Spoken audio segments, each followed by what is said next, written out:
Baik saudara, saya ingin bicara jangan bersungut-sungut hari ini ya. Mari kita lihat Yohanes pasal 3, 14 sampai 15 ya.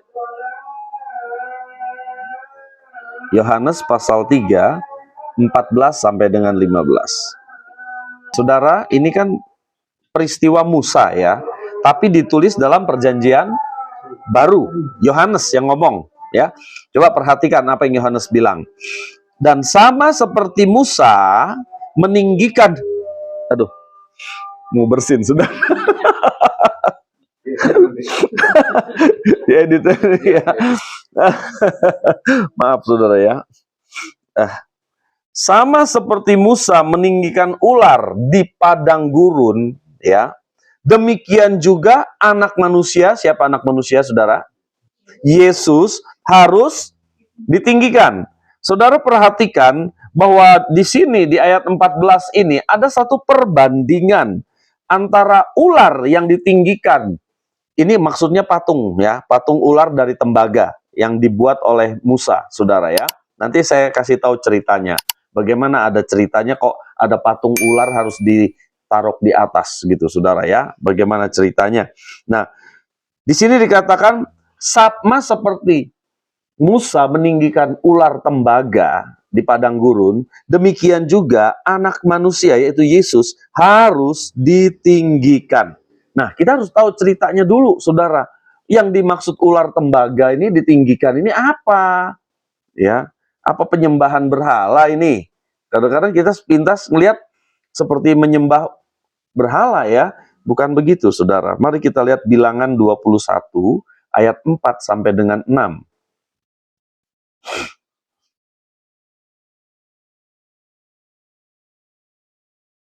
Bilangan 21, 4 sampai dengan 6. Monggo, seorang baca ya.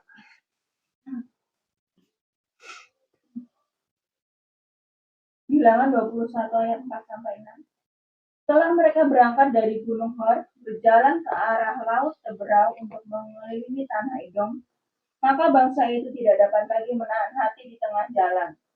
Lalu mereka berkata-kata melawan Allah dan Musa. Mengapa kamu memimpin kami keluar dari Mesir, supaya kami mati di padang gurun ini? Sebab di sini tidak ada roti dan tidak ada air. Dan akan makanan hambar ini kami telah muak. Lalu Tuhan menyuruh ular-ular kedung ke antara bangsa itu, yang memakut mereka, sehingga banyak dari orang Israel yang mati. Saudara, ceritanya itu begini. Bangsa Israel itu sudah 40 tahun berjalan di padang gurun. Artinya, kalau kita lihat sejarah, dia udah maknyuk sampai di tanah perjanjian. Karena udah jalan sekitar mungkin 39 tahun gitu ya, atau udah berjalan hampir 40 tahun. Tinggal dikit lagi lah gitu, sudah sampai ke tanah perjanjian. Tapi mereka itu kemudian apa? Bersungut-sungut, saudara. Ya, ayat 5 tuh dikatakan. Lalu mereka berkata-kata melawan Allah dan Musa. Ya, mereka sebenarnya ngomelnya sama Musa kan, saudara. Tapi Alkitab berkata melawan Allah dan Musa. Karena melawan pimpinan, yang Musa kan pimpinan yang dipilih oleh Allah kan. Sama saja mereka melawan Allah. Mereka bilang apa, saudara? Mengapa kamu mimpin kami ke sini, keluar dari Mesir? Apakah supaya kami mati di padang gurun? Kata mereka. Sebab di sini tidak ada roti dan tidak ada air. Sebenarnya ada nggak sih rotinya? Walaupun mereka bilang sini, sebab di sini tidak ada roti dan tidak ada air. Ada nggak roti? Ada, saudara, rotinya ya. Hanya mereka bilang apa? Dan akan makanan hambar ini, roti yang disebut roti mana? Kami telah muak. Saudara, ketika bangsa Israel keluar dari Mesir, itu jumlahnya sekitar 600 ribuan, saudara. 600 ribuan sekian gitu ya. Tetapi ketika mereka sudah 40 tahun di padang gurun, jumlah mereka itu sudah hampir 2 juta, saudara. Banyak ya, saudara ya. Beranak pinak mereka di sana, saudara, di padang gurun sana ya. Nah, saudaraku yang dikasih Tuhan, dan kalau saudara ada di sana, bayangkan 40 tahun saudara makan nggak ketemu sayur oseng,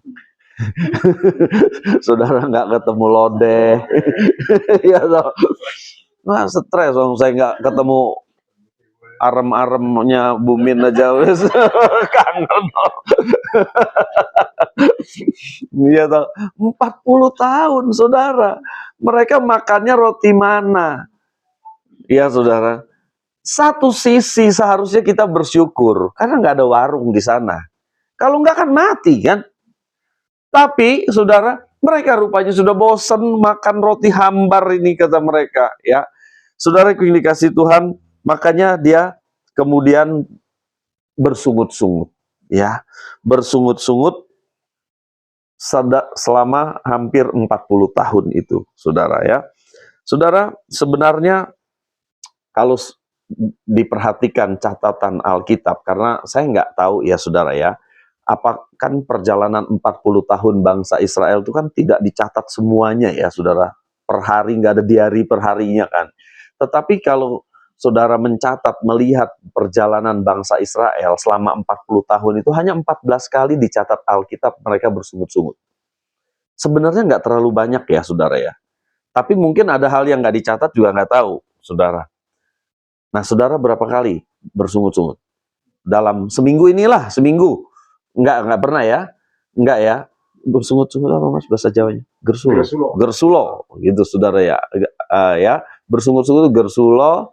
Ya, apalagi ada istilah lagi ya. Ada yang bersungut-sungut saudara seminggu ini? Atau selalu mengucap syukur? Harapannya mengucap syukur ya saudara ya. Amin, saudara. Ya, mengucap syukur. Apapun yang terjadi mengucap syukur. Nggak ngomel kan? Saya diam semua ya maksudnya. Iya, manusiawi ya Pak ya. Ya kadang-kadang sok-sok ya gitu kadang ya. Tapi seiring seharusnya kita bertumbuh ke arah Kristus, bersungut-sungutnya berkurang. Iya toh, saudara ya. Berkurang diganti apa? Ucapan syukur. Harusnya demikian, saudara. Memang manusiawi kita bersungut-sungut, siapapun pasti seperti itu, saya pun demikian. Tetapi seiring kita semakin hari semakin dewasa di dalam Kristus, seharusnya ada perubahan. Kan begitu ya, saudara. Nah, saudara yang dikasih Tuhan, makanan ada, tapi mereka sudah muak. Kalau air, ya memang mereka mengeluhkan air ya di situ ya, saudara. Memang nggak ada air. Memang nggak ada air pada waktu itu, saudara. Tapi kalau saudara lihat perjalanan hidup mereka, Tuhan kan selalu buat mujizat. Selalu buat mujizat, saudara. Walaupun seringkali ada air yang nggak bisa diminum. Waktu mereka ada di mana? Mara ya. Airnya pahit. Tapi kan ketika Musa melemparkan tongkat, air itu menjadi manis. Gitu. Artinya selalu ada mujizat, walaupun nggak ada. Bukankah demikian hidup saudara dan saya? Seringkali nggak ada. Tahu-tahu ada aja mujizat. Begitu kan saudara ya. Ketika kita merasa udah kepepet ini beras entek. Pernah beras entek saudara ya. Tahu-tahu kita berlutut, Tuhan, Engkau Allah yang memelihara. Ada. Kan begitu saudara. Tuhan itu Allah yang menyediakan. Dia Allah yang mujizat, saudara ya. Nah, saudara yang dikasih Tuhan, tetapi bangsa Israel mulai mengeluh ketika tidak ada air. Mereka lupa. 40 tahun Tuhan itu sudah memelihara mereka. Masa di akhir-akhir 40 tahun Tuhan gak bisa membuat mujizat air? Gak mungkin. Tuhan sudah pelihara mereka dengan mujizat yang luar biasa. 40 tahun. Nggak mungkin terus nggak ada air terus mereka mati semua di padang gurun. Nggak mungkin ya saudara. Nah saudara yang dikasih Tuhan, kita melihat saudara bahwa bangsa itu mengeluh. Apa yang terjadi? Bilangan 21, 7-8.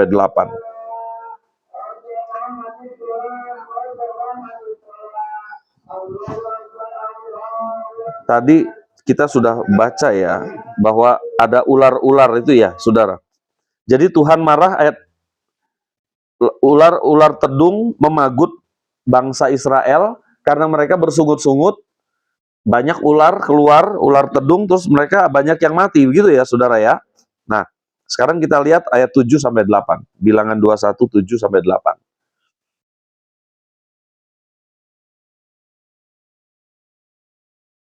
Tolong dibaca. Bilangan 21, 7-8. Kemudian datanglah bangsa itu mendapatkan Musa dan berkata, kami telah berdosa sebab kami berkata-kata melawan Tuhan dan engkau. Berdoalah kepada Tuhan supaya dijauhkannya ular-ular ini daripada kami. Lalu Musa berdoa untuk bangsa itu. Maka berfirmanlah Tuhan kepada Musa, buatlah ular tedung dan taruhlah itu pada sebuah tiang. Maka setiap orang yang terpagut, jika ia melihatnya, ia akan tetap hidup. Ya, jadi itu ceritanya kenapa Yohanes, tadi yang ayat yang pertama kita baca, sama seperti Musa meninggikan ular tembaga di padang gurun, anak manusia pun harus ditinggikan. Nah, jadi ada apa ini sebenarnya? Jadi karena bangsa Israel itu bersungut-sungut, gersulo, ngomel-ngomel, melawan Allah, melawan Musa, Tuhan marah. Akhirnya Tuhan izinkan ada ular-ular yang ada di padang gurun. Itu ular bahaya, ular tedung itu, saudara. Dipagut itu mati orang, saudara. Ya, jadi banyak, saya pikir banyak banget ularnya itu sehingga banyak orang digigit ular dan banyak yang mati. Ketika mereka melihat banyak yang mati, mereka menghadap kepada Musa. Mereka berkata begini, kami telah berdosa, katanya. Mereka sadar, mereka bertobat. Ini bola balik kayak gitu terus ya, saudara ya. Sebab kami berkata-kata melawan Tuhan dan engkau, kata mereka. Berdoalah kepada Tuhan supaya dijauhkannya ular-ular ini daripada kami. Musa mau nggak berdoa, saudara?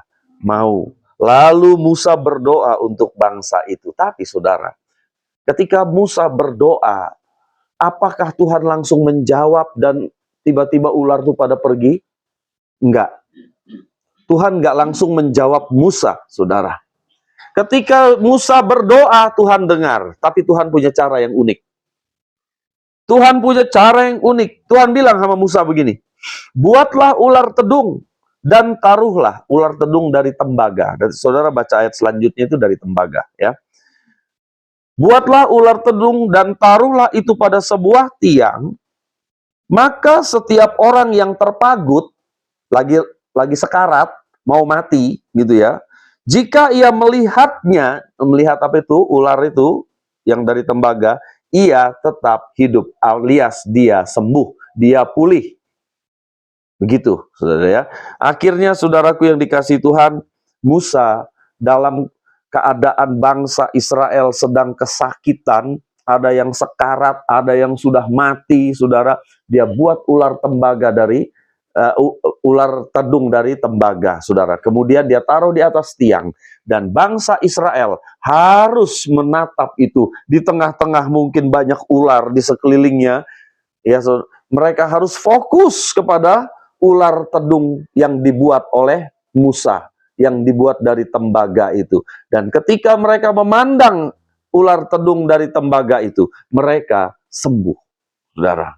Ya, saudaraku yang dikasihi Tuhan, pertanyaannya, mengapa Tuhan menyuruh Musa untuk membuat ular tembaga itu, saudara?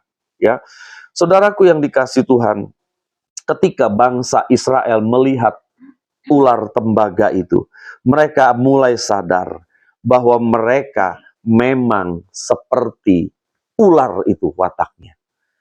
Jadi Tuhan mau menunjukkan di padang gurun, ini loh, kamu itu udah bertahun-tahun melihat mujizat 40 tahun. Masih aja mengeluh. Nih di tahun ke-40 ini. Masih aja mengeluh. Tuhan punya cara yang unik untuk menyadarkan bangsa Israel. Yaitu dia membuat ular tedung dari tembaga. Supaya bangsa Israel melihat ular itu loh, dirimu tuh, seperti itu, kayak ular itu.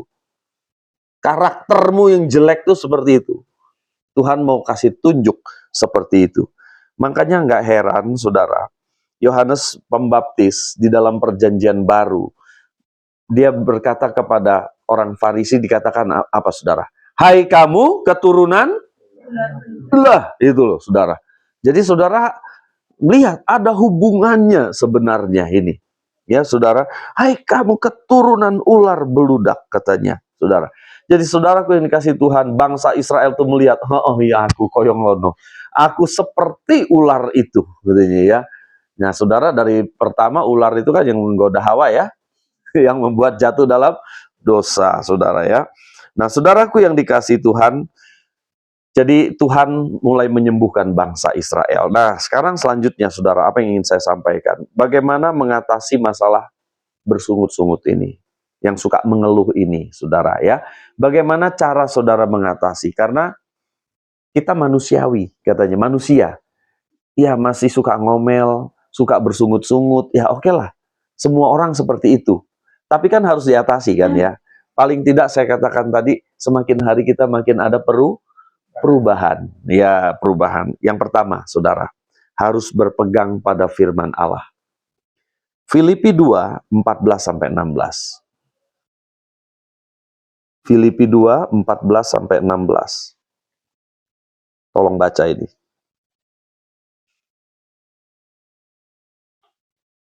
Lakukanlah segala sesuatu dengan tidak sungut-sungut dan berbantah-bantahan, Iya.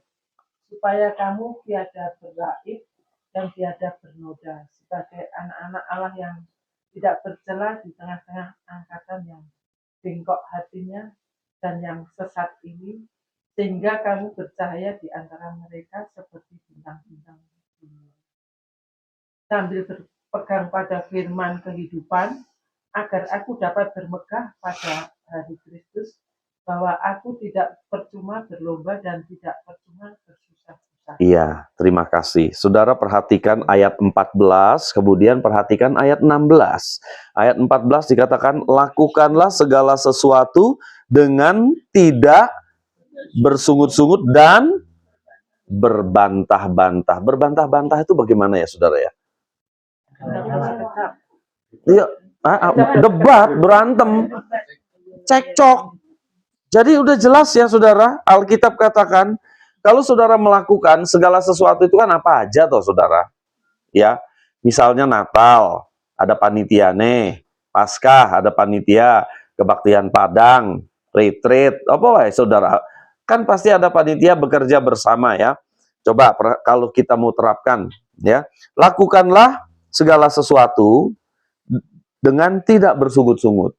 Nggak ngomel, oh kayak orang kerja. Aku terus. Nah, ini udah mulai bersungut-sungut deh. Jadi ingat saudara ya, ingat ayat ini. Nanti kalau mau Natal bacain ayat ini Pak Bambang. Ya, untuk kepada panitia, ben ingat.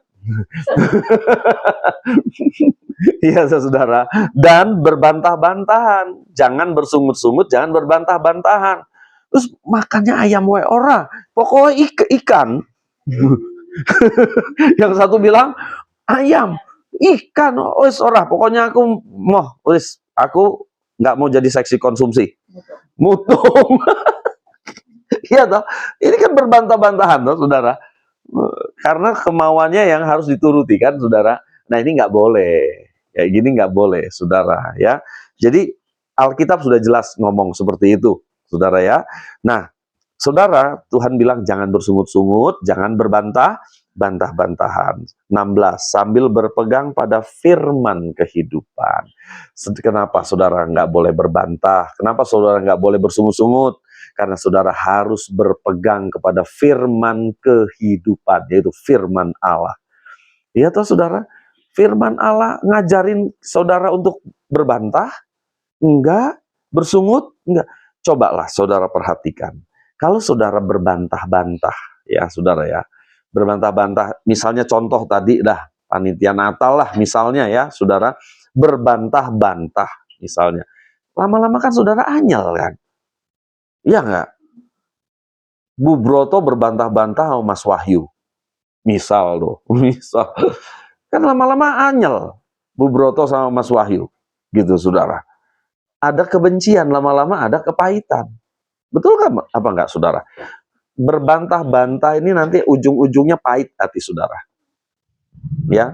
Jadi padahal firman Tuhan kan nggak boleh begitu. Jangan balaslah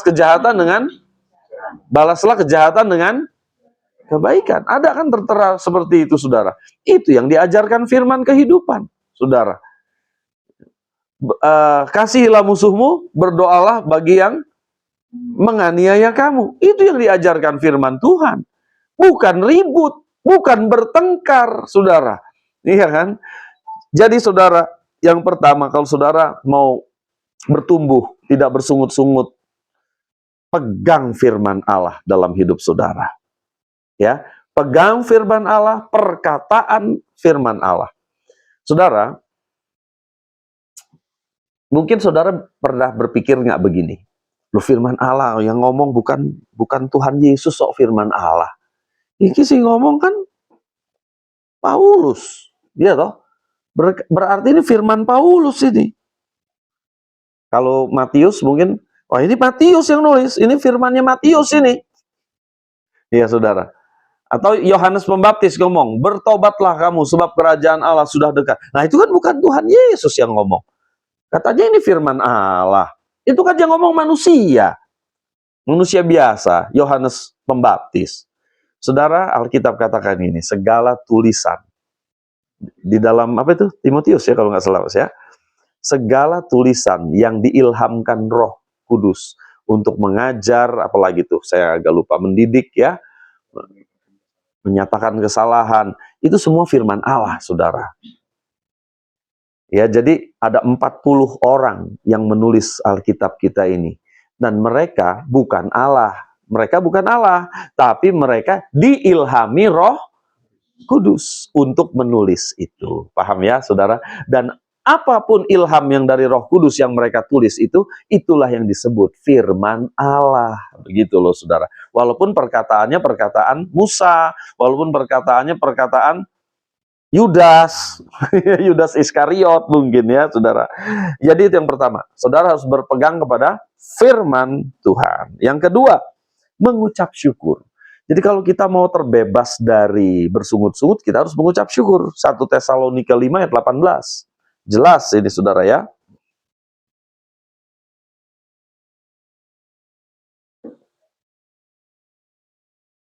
Tolong dibaca. 1 Tesalonika 5:18. Mengucap syukurlah dalam segala hal. Sebab itulah yang dikehendaki Allah di dalam Kristus Yesus bagi kami. Menurut ayat ini, apa yang dikehendaki Allah? Mengucap syukur. Jadi kalau kita mengucap syukur, itulah kehendak Allah. Padahal di dalam dunia ini kita kan melakukan kehendak Allah. Betul kan? Betul gak, saudara? Bukan orang yang berseru kepadaku Tuhan, Tuhan yang akan masuk ke dalam kerajaan sorga, tetapi melainkan orang yang melakukan kehendak Bapa di sorga. Betul gak, saudara? Saudara mau melakukan kehendak Bapa di sorga? Karena saudaralah yang empunya kerajaan sorga. Salah satu yang dikehendaki ada oleh Allah dalam kehidupan kita sehari-hari adalah mengucap syukur. Pagi-pagi bangun, Tuhan terima kasih. Terima kasih Tuhan. Tuhan berikan kesehatan. Terima kasih Tuhan berikan keluarga yang baik. Betul nggak, saudara? Kita mengucap syukur. Masalah ada? Iya, ada. Kita nggak bilang, oh enggak, aku nggak punya masalah. Ada masalah, saudara. Tapi aku tetap mengucap syukur. Karena aku tahu masalah ini untuk membentuk hidup saya. Dan satu hari Tuhan jawab doa saya. Masalah saya pasti Tuhan tolong. Kan begitu, itu kan luar biasa, saudara ya. Orang yang seperti ini mampu mengucap syukur dalam segala hal. Saudara bisa mengucap syukur dalam segala hal? Atau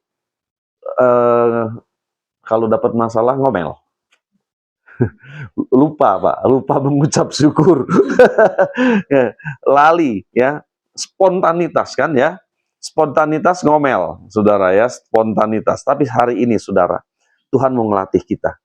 Spontanitas mengucap syukur. Nah itu kan yang bagus kan begitu. Kita itu saudara, spontanitas ngomel. Itu karakter manusiawi kita, ya toh. Tapi begitu Tuhan ubah hidup kita, spontanitas mengucap syukur. Ya, harusnya kan begitu, saudara ya. Spontanitas mengucap syukur. Tuhan terima kasih. Tuhan Yesus baik. Nah, gitu loh, saudara ya. Tuhan Yesus baik bagi kita. Terakhir, saudara. Terakhir, oh, kayaknya belum, ya, masih 2 lagi. Yang ketiga, memusatkan perhatian pada Tuhan Yesus. Saudaraku yang dikasihi Tuhan, ketika bangsa Israel sekarat karena dipagut ular, saudara, mereka harus fokus kepada ular tembaga itu. Kalau mereka nggak fokus kepada ular tembaga itu, mati mereka. Sekarang, saudara, Tuhan mau hidup saudara fokus kepada Kristus. Masalah apapun yang saudara alami, fokuslah kepada Kristus dan perkataan-perkataannya, firman-Nya. Kalau enggak, saudara fokus kepada masalah, seringkali kita fokus kepada masalah ya, saudara ya. Seperti bangsa Israel yang kepagut ular. Mati mereka. Kalau saudara fokus sama masalah, berarti sama seperti bangsa Israel fokus kepada ular-ular itu. Ih, ular sana, ular sini. Padahal Tuhan suruh melihat ke ular tembaga yang dibuat oleh Musa, ya kan? Tapi kita, ular sana, ular sana. Kan kita nggak fokus, saudara. Fokuslah kepada yang ular tembaga itu, kata Tuhan. Sama dalam hidup kita, saudara. Saudara punya masalah banyak mungkin. Tapi fokuslah kepada Tuhan. Jangan, aduh kok susah banget ini masalahku. Wah, ini masalahku berat. Wah, iki piye iki. Saudara, fokus kepada Tuhan. Kalau saudara punya masalah, Tuhan, apa yang harus aku lakukan untuk masalahku? Berdiam diri di hadapan Tuhan. Itu yang Tuhan ajarkan kepada kita, saudara. Ya, nah ini terakhir beneran. Berserah diri. Ya, berserah diri ini angel, saudara. Benar apa enggak berserah diri itu angel? Susah. Saudara, kalau orang Kristen saya tanya, saudara percaya sama Yesus? Saudara pasti jawab iya. Masa saudara bilang aku nggak percaya Tuhan Yesus? Nggak mungkin saudara ada di sini. Tapi yang saya maksud saudara percaya Yesus itu apakah saudara percaya perkataan Dia gitu loh. Kalau misalnya Tuhan berkata, Matius 6, ayat berapa ya? Lupa saya. Jangan kamu khawatir. Ayat berapa itu saudara? Matius 6 ya. Jangan kamu khawatir apa yang kamu makan, minum, pakai. Kira-kira saudara masih khawatir nggak?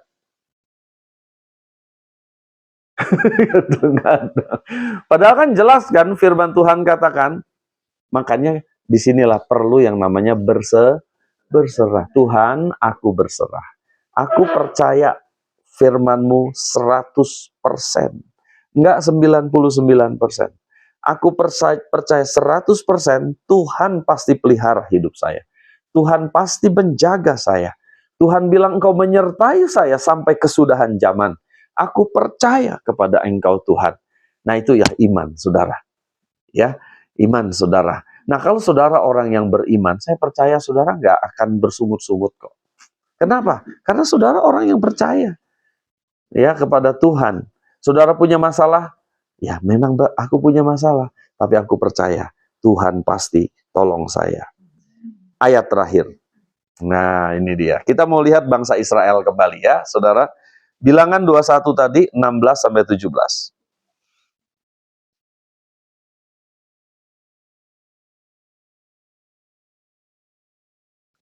Bilangan 21, 16, 17.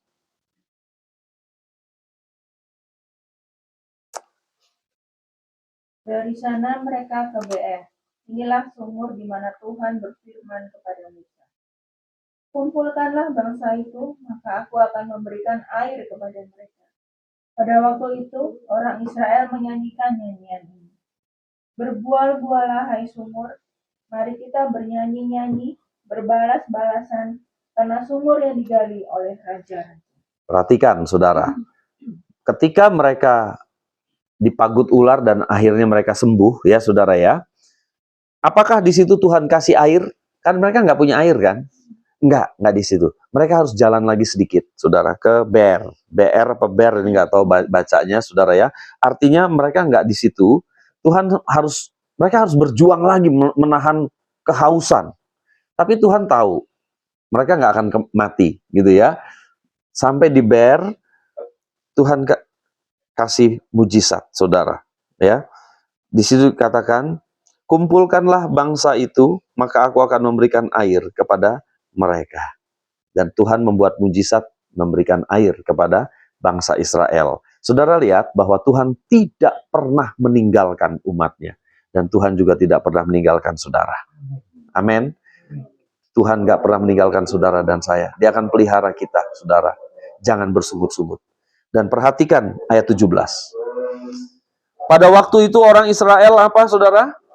Menyanyikan nyanyian ini. Berbual-bualah, hai sumur. Saudara, hari itu dan sejak saat itu, mereka tidak mengeluh lagi. Mereka sejak saat itu tidak bersungut-sungut lagi. Tidak, kali ini mereka bernyanyi. Lihat, mereka ngapain? Nyanyi.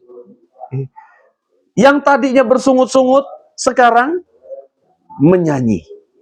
Saudara, memuji nama Tuhan. Hari ini saudara, mungkin saudara masih punya masalah-masalah yang besar. Saya nggak tahu. Ya, saya nggak paham juga apa yang saudara alami secara detail. Mungkin kemarin-kemarin saudara bersungut-sungut. Tapi mungkin Tuhan membentuk saudara sedemikian. Tuhan itu kan mengasihi kita kan. Dia bentuk kita. Dan hari ini kita dengar firman. Bahwa bangsa Israel mengubah bersungut itu menjadi nyanyian. Hari ini saudara, kalau saudara kemarin-kemarin bersungut-sungut, biar kita mau menyanyi bagi Tuhan. Dan saya percaya Tuhan pasti buat mujizat dalam hidup kita. Amin, saudara.